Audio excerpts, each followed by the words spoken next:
Angles of elevation and depression need to be applied with common sense, and they need to be linked back to just the ordinary world where, in my view, people look straight ahead. They don't look at their feet when they're walking along. They don't look up in the sky. They just look straight ahead. You know, they look people in the eye. And an angle of elevation tells you how much up from the horizontal a polite person would need to turn in order to see something in the sky, or how far down from the horizontal a polite person would need to see something that was down below, maybe on the bottom of a cliff.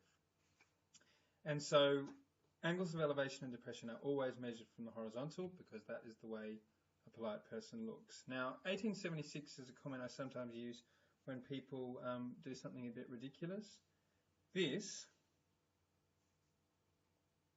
if that's the looker, there, this here would never be an angle of elevation, because if a polite person was looking that way and they were told that there was something in the sky up there, they would not turn their head that much.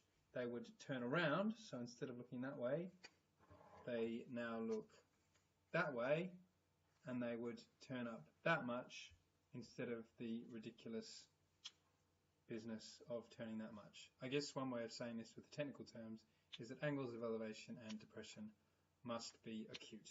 So this is definitely not an angle of elevation and angle of depression situation, because none of those arms of the angle are horizontal.